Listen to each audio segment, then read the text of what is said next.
Halo, Assalamualaikum semuanya. Selamat malam semuanya, izinkan saya berkenalan kembali. Nama saya Rehan dari K404. Untuk sesi kali ini kita akan membahas Microsoft Excel lanjut, dan mudah-mudahan saya berharap untuk sesi kali ini bisa berguna untuk pembelajaran teman-teman ke depannya. Oke, mungkin langsung saja untuk masuk ke materinya. Oke, terima kasih Kak. Oke teman-teman, untuk pembelajaran kali ini untuk sesi yang pertama kita akan belajar mengenai HLOOKUP. Oke, apa sih kegunaan fungsi HLOOKUP ini? HLOOKUP ini sebenarnya hampir sama kegunaannya seperti VLOOKUP.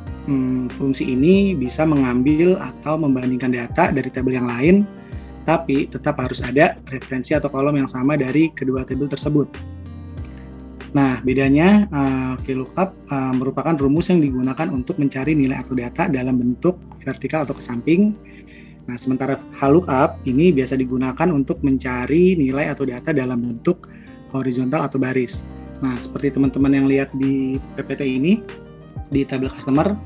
Nah, jadi ketika kita ingin menggunakan rumus HLOOKUP, maka bentuk tabelnya seperti ini, teman-teman. Jadi HLOOKUP itu dia dengan bentuk headernya atau judulnya itu berbentuk baris seperti ini, teman-teman, di tabel customer. Oke, mungkin langsung saja kita ke demonya.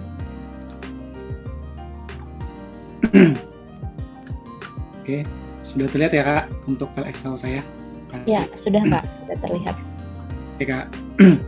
Oke, di sini teman-teman, di sini kita bisa lihat untuk jenis tabelnya. Jadi kalau misalnya teman-teman menemukan bentuk tabel seperti ini dengan bentuk headernya atau judulnya berbentuk baris seperti ini, teman-teman bisa menggunakan rumus HLOOKUP seperti itu, teman-teman. Jadi bedanya adalah kalau VLOOKUP teman-teman bisa mengetahuinya jadi dari bentuk headernya seperti itu. Oke, di sini kita demokan ya untuk fungsi HLOOKUP-nya. Di sini pertama sama dengan HLOOKUP, kemudian referensi tabelnya, dikarenakan referensi tabel ini adalah kode pelanggan, maka kita klik kode pelanggan. Oke, kemudian koma, dan di sini kita ambil di baris ke-15 karena baris ke-15 ini adalah kode pelanggan. Oke, kemudian kita hitung karena di sini yang diambil dari tipe pembayaran, otomatis kita akan menarik kursor ini sampai ke tipe pembayaran, teman-teman. Jadi kita tarik ke bawah. Oke, nah seperti ini, teman-teman. Nah, di sini seperti biasa saya menggunakan shift dan juga tanda panah bawah di keyboard saya seperti itu. Kemudian di sini sudah kita hitung sebanyak 5 baris dari kode pelanggan ke tipe pembayaran. Setelah itu kita blok sampai kanan. Kemudian jangan lupa untuk F4-nya agar range-nya tidak berpindah. Kemudian titik koma dan angka 5. Angka 5 ini tadi, teman-teman ya. Jadi dari kolom kode pelanggan ke tipe pembayaran. Kemudian titik koma lagi dan diakhiri dengan kosong. Oke, seperti itu, teman-teman. Nah, ini tinggal kita tarik. Jadi sebenarnya kegunaannya hampir sama dengan VLOOKUP ya, cuman saya ulangi lagi di sini untuk HLOOKUP dia untuk headernya atau judulnya berbentuk horizontal atau baris seperti itu, teman-teman. Oke, jika jika VLOOKUP ini seperti ini untuk bentuk tabelnya.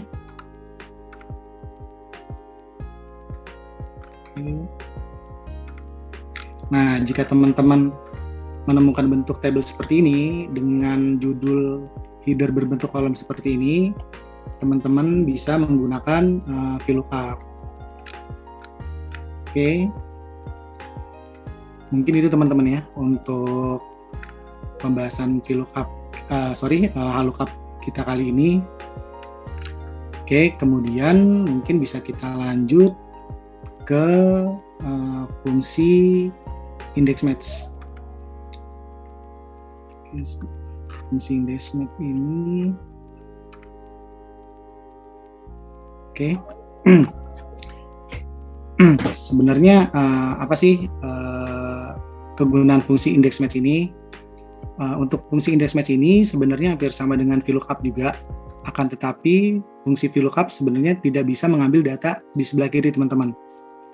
Jadi sederhananya adalah VLOOKUP itu tidak bisa mengambil data ke sebelah kiri sesuai dengan data yang dicari. Jadi VLOOKUP hanya bisa berjalan ketika kolom referensi ada di paling ujung kiri dan data yang dicari ada di sebelah kanan. Oke, mungkin kita langsung saja untuk demonya. Oke, di sini kita akan mencari data tipe pembayaran lagi. Dan di tabel yang kedua ini, saya sengaja untuk memasukkan kolom tipe pembayaran di kanan dan juga di kiri referensi tabel, yaitu kode pelanggan. Oke, jadi untuk VLOOKUP sendiri, di sini ada keterbatasannya di mana dia tidak bisa mengambil data ke sebelah kiri. Jadi mungkin akan saya demokan.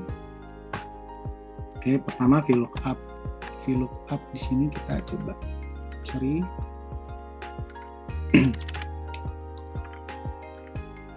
Sama dengan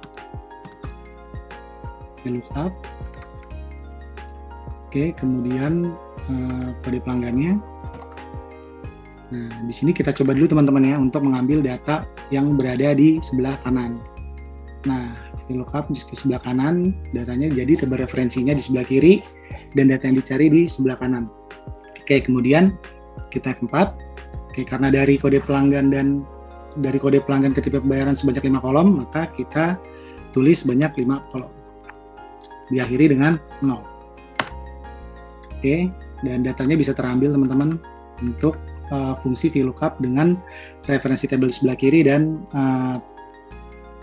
tipe pembayaran untuk data yang dicari di sebelah kanan. Oke, kali ini kita tes teman-teman, gimana kalau misalnya tipe pembayarannya ini ada di sebelah kiri. Nah, kita coba menggunakan rumus VLOOKUP. Nah, misalnya kita coba sama dengan VLOOKUP referensi tabelnya, kemudian range tabelnya yang ingin kita blok, kemudian kita blok ke arah kiri teman-teman. Jadi ini sebanyak 3 kolom. Oke, kita kunci, lalu kita berikan tanda angka 3, kemudian kosong. Nah, di sini nggak bisa teman-teman ya, jadi terbacanya dia NA. Kenapa NA? Karena memang fungsi VLOOKUP ini sendiri tidak bisa dijalankan ketika tabel referensi ini mengambil data ke arah kiri. Nah, jadi tabel referensi ini harus berada di paling kiri dan data yang dicari harus ada di sebelah kanan. Seperti itu teman-teman. Dan ini adalah suatu keunggulan dari fungsi IndexMatch. Oke, sebentar. Nah, kita akan coba ya untuk mengambil data yang di sebelah kiri dengan fungsi IndexMatch. Oke, yang pertama di sini sama dengan, kemudian kita tulis index. Oke, dan kemudian di sini setelah kita menulis indeks, kita langsung mencari data yang kita inginkan, data yang ingin kita cari. Karena data yang ingin kita cari adalah tipe pembayaran, otomatis kita merefer kepada tipe pembayaran dengan kolom yang di sebelah kiri tabel referensi teman-teman. Oke. Seperti ini, kemudian F4 untuk mengunci range-nya. Setelah itu, setelah kita sudah mencari data yang kita cari, kemudian kita di sini menggunakan rumus match. Nah, rumus match ini adalah dia berguna untuk mencari tabel referensi yang sama di antara kedua tabel. Nah, karena kita di sini menggunakan kode pelanggan, maka tabel yang kita gunakan saat ini adalah kode pelanggan teman-teman ya. Jadi kita klik kode pelanggannya, kemudian titik koma lagi. Setelah itu kita pilih kode pelanggan yang ada di tabel kedua. Oke, setelah itu kita tekan kembali F4 agar range-nya tidak bergerak. Kemudian kita akhiri dengan kosong dan kita akhiri dengan tutup kurung sebanyak 2 kali. Di sini kenapa sebanyak 2 kali? Karena fungsi yang kita gunakan saat ini ada 2 rumus, yaitu fungsi index dan juga fungsi match. Jadi ada 2 tutup kurung yang kita gunakan. Nah, jadi seperti itu teman-teman, dan hasilnya seperti ini. Tinggal kita tarik datanya atau kita klik 2 kali, datanya muncul seperti ini. Nah, jadi untuk keunggulan dari index match seperti itu teman-teman. Jadi index match ini dia itu bisa mengambil dari table manapun teman-teman. Jadi itu lebih mobile. Jadi dia tidak harus merubah komposisi dari kolom gitu. Jadi dia tidak harus index match ini jadi tidak harus mencari data. Meskipun tabel referensi tidak berada di paling kiri dan data yang dicari tidak harus berada di sebelah kanan. Oke, jadi kurang lebih seperti itu untuk perbedaan dari VLOOKUP dan juga index match teman-teman ya. Oke, mungkin kita lanjutkan untuk ke materi berikutnya.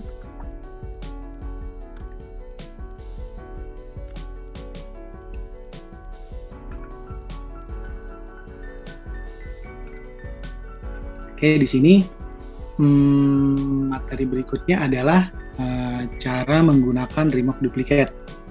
Oke, sebenarnya apa sih untuk fungsi remove duplicate ini, kegunaannya untuk apa sih? Nah, di sini kegunaan remove duplicate ini sebenarnya sering juga digunakan dalam Microsoft Excel teman-teman. Dan fungsi ini digunakan untuk menghapus data nilai di kolom yang sama. Jadi ketika teman-teman menemukan data yang duplikat atau double, teman-teman ingin menghapus data tersebut, teman-teman bisa menggunakan fungsi remove duplicate ini teman-teman. Oke, seperti itu. Oke, jadi seperti ini untuk gambaran dari remove duplicate-nya. Dan untuk caranya, sebenarnya di sini mudah teman-teman. Jadi teman-teman pertama adalah blok seluruh tabelnya. Kemudian teman-teman pilih data dan teman-teman pilih menu remove duplicate. Klik remove duplicate. Oke, setelah itu teman-teman bisa klik unselect dan teman-teman pilih tabel mana yang ingin teman-teman hapus gitu, atau data yang ingin teman-teman hapus seperti itu teman-teman. Oke, sekarang kita langsung coba ke demonya.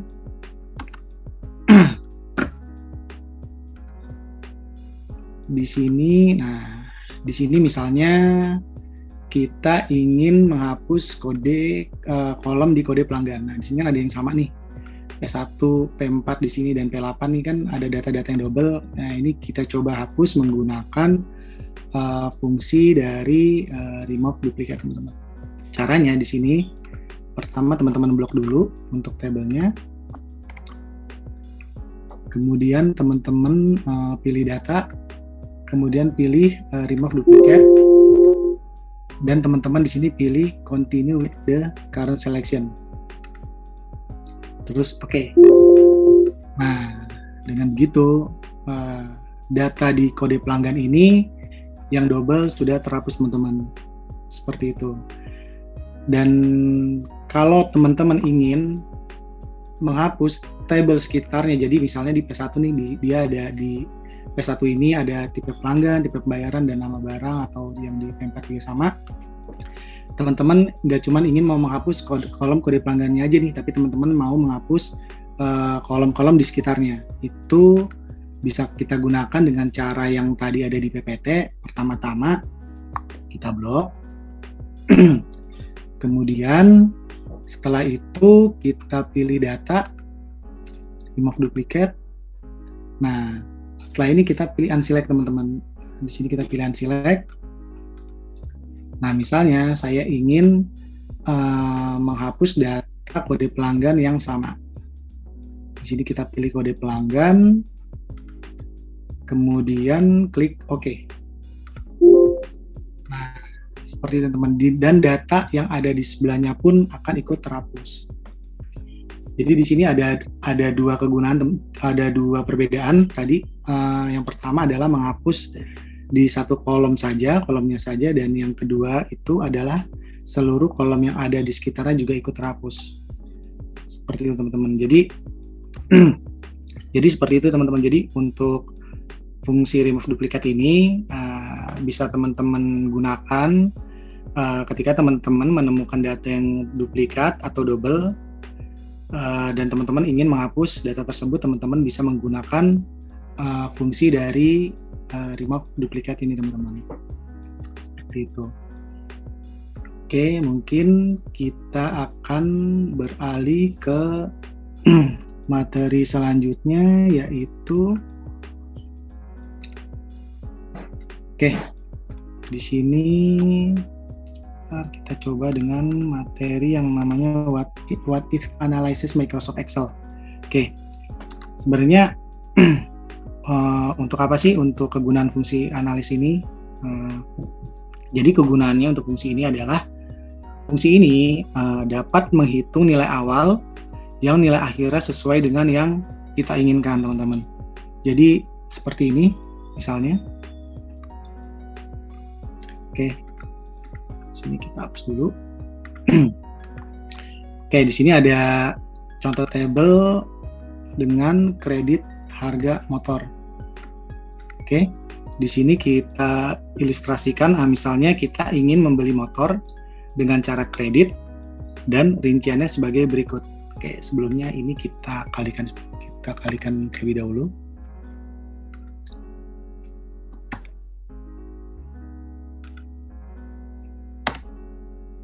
Nah jadi harga motornya adalah Rp34.500.000. Nah, tapi kita pengen tahu nih, kalau misalnya cicilan per bulannya kita tambahin, jadi nggak 1.500.000. Misalnya kita pengen di sini kita rubah, misalnya berapa sih kalau cicilan 2.500.000 itu kira-kira berapa kali pembayaran ya? Nah, harusnya kan untuk pembayaran ini nggak sebanyak 23 kali ini teman-teman. Jadi karena kita cicilan per bulannya kita naikin, jadi harusnya untuk berapa kali pembayarannya ini harusnya bisa turun menjadi ke angka yang lebih rendah dari 23, seperti itu teman-teman. Misalnya kita di sini kita ingin misalnya cicilan per bulannya 2.500.000 gitu misalnya. Di sini 2.500.000. Kita ingin tahu nih berapa sih kalau cicilan 2.500.000 gitu. Berapa kali bayarannya sih jika cicil per bulannya itu 2.500.000. Nah, teman-teman bisa menggunakan fungsi dari what if analysis ini atau goal seek seperti itu teman-teman. Pertama kita blok dulu kolomnya, kemudian setelah itu kita pilih data, kita pilih what if analysis yang goal seek. Nah, di sini perlu diperhatikan teman-teman. Nah, untuk set cell ini adalah harus sel yang berisikan dengan formula. Nah, karena tadi untuk sel B4 ini harga motor sudah kita berikan formulanya yaitu dengan cara perkalian tadi dengan cicilan per bulan dikali berapa kali pembayaran, seperti itu. Nah, set cell ini tidak akan bekerja kalau sisi sel yang kita tuju itu tidak mempunyai formula atau rumus atau formula seperti itu teman-teman. Jadi misalnya kita input biasa nih, misalnya kita input harga 34 juta tapi tidak dengan formula, dan itu tidak akan bisa berjalan. Kita contohkan di sini set cell-nya di sini, karena tadi B4 sudah kita berikan formula dengan cara perkalian. Kemudian untuk value-nya, dikarenakan tadi harganya 34.500.000, ini harus kita isi manual. Jadi tadi harga motornya 34.500.000 rupiah. Dan changing cell-nya kita isi di kolom yang kosong, yaitu yang berapa kali pembayaran. Karena kan kita pengen tahu kan tadi untuk 2.500.000 berapa kali sih kira-kira pembayaran yang harus kita store per bulan. Di sini kita klik, kemudian kita klik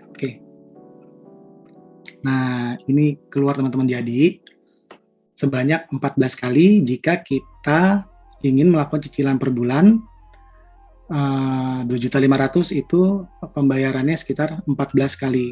Nah, oke, sekarang kita pengen tahu nih misalnya. Kita pengen tahu di sini kita balik sekarang. Kalau tadi kita rubah cicilan per bulannya, sekarang kita coba dari berapa kali pembayarannya gitu. Misalnya kita pengen tahu kalau kita melakukan pembayaran berapa kali itu cicilan per bulannya berapa sih? Gitu. Itu harus berapa sih untuk cicilan per bulannya? Gitu. Oke, misalnya di sini kita hapus dulu. Oke, di sini kita isi angka 8. Oke, kita pengen tahu nih kalau misalnya pembayaran hanya 8 kali pembayaran, kira-kira cicilan per bulannya berapa sih? Oke, sama seperti tadi teman-teman. Di sini teman-teman blok. Oke, kemudian klik data. Setelah itu pilih what if analysis yang goalseek. Nah, sel-sel ini seperti tadi teman-teman yang harus berisikan formula. Ya, yaitu di sel B4. Oke, kemudian value-nya kita isi sesuai dengan harga motor yang awal Rp34.500. Oke, kemudian by changing cell-nya kita klik di cicilan per bulan.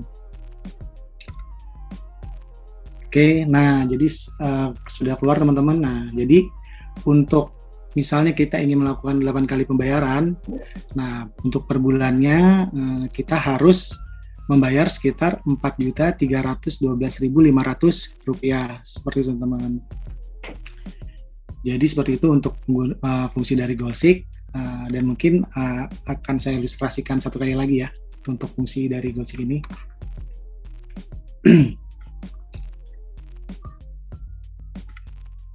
Oke, sebentar. Oke, di sini ada tabel nilai siswa teman-teman. Nah, di sini, oke, misalkan di sini kita terdaftar dalam suatu kelas dan saat ini kita memiliki nilai 68 teman-teman. Nah, nilai 68 ini tadi sudah saya caranya tadi sudah saya rata-ratakan dengan cara average. Oke, kemudian blok seluruh tabelnya dari persentase sampai dengan UAS. Nah, oke, jadi seperti itu teman-teman. Oke, misalkan kita terdaftar dalam suatu kelas, saat ini kita memiliki nilai 68 dan kita memerlukan nilai paling minimal itu 70 agar dapat lulus kelas. Oke, kemudian kita memiliki satu tugas terakhir yang belum kita kerjakan yaitu UAS teman-teman. Nah, yang mungkin dapat meningkatkan nilai rata-rata kita menjadi 70. Nah, jadi kita pengen tahu nih, jadi berapa sih nilai yang kita butuhkan agar kita dapat lulus kelas gitu. Kita harus mendapatkan nilai UAS berapa nih agar bisa lulus. Oke. Caranya sama seperti tadi teman-teman. Di sini kita blok tabelnya, kemudian kita pilih data, kita pilih what if analysis, kemudian goalseek. Nah, set selnya tadi seperti biasa yang harus dengan sel berisikan formula. Nah, karena tadi F7 ini sudah kita rata-ratakan dengan average, oke, maka kita klik F7 ini teman-teman. Kemudian untuk value-nya, karena di sini nilai final harus minimal itu 70, maka kita tulis di sini 70. Oke, untuk changing cell-nya kita taruh di sel F6 di kolom UAS. Kemudian kita klik OK. Nah, jadi seperti itu teman-teman. Jadi di sini setidak-tidaknya kita harus mendapatkan nilai ujian akhir sebanyak atau sebesar 80 nilainya teman-teman. Oke, jadi mungkin fungsi dari goalseek seperti itu teman-teman. Jadi fungsi ini sebenarnya sangat berguna sekali. Nanti misalnya teman-teman ada yang ingin buat project atau buat tugas-tugas yang lain atau project lah lebih tepatnya, untuk fungsi ini sangat bisa digunakan. Oke, seperti itu. Jadi kembali lagi, jadi untuk fungsi dari what if analysis ini adalah kegunaannya dapat menghitung nilai awal yang nilai akhirnya sesuai dengan yang kita inginkan. Oke, seperti itu teman-teman. Jadi untuk fungsi goal-seek ini. Oke, kemudian mungkin kita bisa lanjut ke materi berikutnya, yaitu itu dengan cara menggunakan validasi data.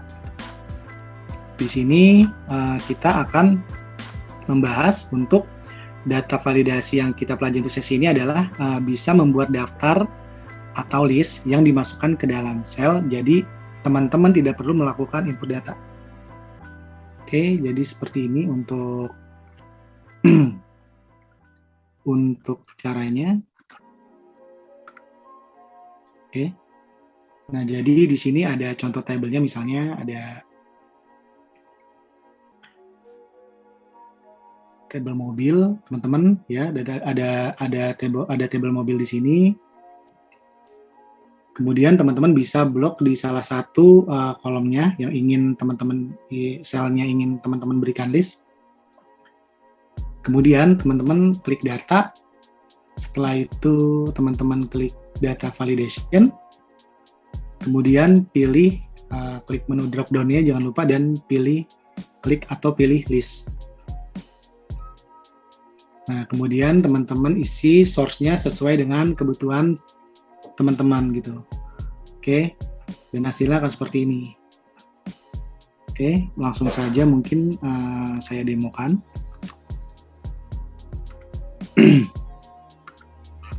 Oke, di sini jadi sebenarnya kegunaannya ini, misalnya kita di sini ingin memasukkan sel atau pilihan list di dalam kolom tipe pembayaran. Nah, misalnya di sini kita ada 3, misalnya kita pilih, misalnya ada OVO.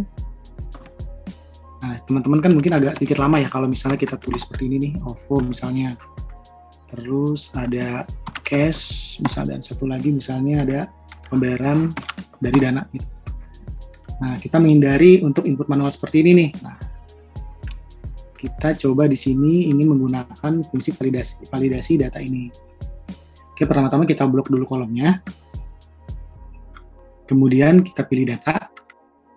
Setelah itu kita klik data validation. Kita klik data validation lagi. Nah, any value-nya kita ganti menjadi list. Nah, source-nya kita tulis, mungkin tadi karena ada 3 kategori, ada 3 pilihan. Yang pertama misalnya OVO. Yang kedua adalah cash. Dan yang ketiga misalnya di sini ada dana, dan keempat misalnya Shopee Pay, seperti itu misalnya Shopee Pay.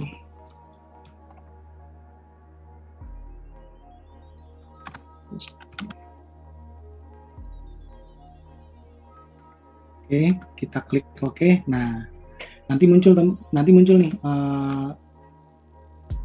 gambar drop down atau seperti ini teman-teman. Nah, jadi teman-teman tinggal pilih aja nih, misalnya di sini cash. Nah, atau di kolom di sini misalnya pilih dana, kolom yang di sini pilih OVO, gitu. Di sini pilih Shopee Pay.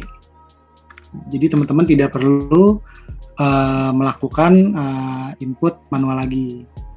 Seperti itu untuk kegunaan dari data validasi ini. Jadi mungkin saya ulangi lagi. Jadi kegunaan untuk fungsi ini adalah teman-teman bisa membuat daftar atau list yang dimasukkan ke dalam sel. Jadi teman-teman tidak perlu melakukan input data lagi. Oke, seperti itu ya teman-teman untuk data validasi kali ini. Kemudian kita lanjut untuk materi terakhir kita untuk sesi kali ini, yaitu cara menggunakan text to column.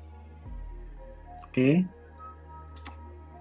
Nah, di sini apa sih untuk kegunaannya dari text to column ini? Nah, text to column ini sebenarnya sebuah fitur yang digunakan jadi untuk membagi atau memisahkan isi sebuah sel menjadi 2 kolom atau lebih berdasarkan tanda pemisah. Oke, jadi seperti ini teman-teman. Nah, misalnya di kasus ini ada table dengan satu nama seperti ini.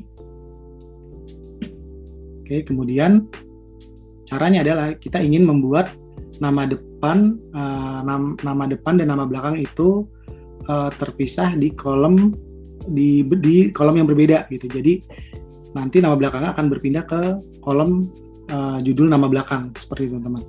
Oke. Kemudian caranya adalah pertama kita blok, kemudian kita klik data, kemudian kita pilih text to column. Setelah itu kita pilih delimited, kemudian next. Nah, di sini ada delimitersnya. Karena di contoh ini kita menggunakan pemisahnya spasi, maka kita pilih spasi. Seperti itu teman-teman. Dan terus setelah itu kita klik next. Oke, dan pilih general. Setelah itu klik finish. Dan hasilnya nanti akan seperti ini teman-teman.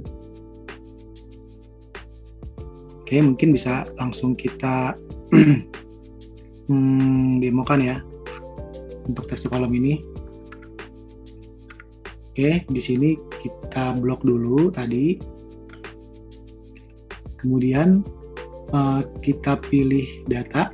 Kemudian kita pilih text to column, delimited. Kemudian kita pilih next.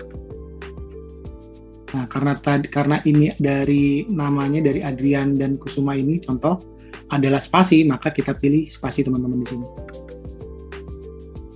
Oke, setelah itu kita pilih next, kemudian general, dan kita pilih finish. Oke, nah jadi kan seperti itu teman-teman. Jadi yang tadinya satu kolom nama depan dan nama belakang jadi sudah berpindah kolom seperti itu. Oke, mungkin saya kasih contoh lainnya.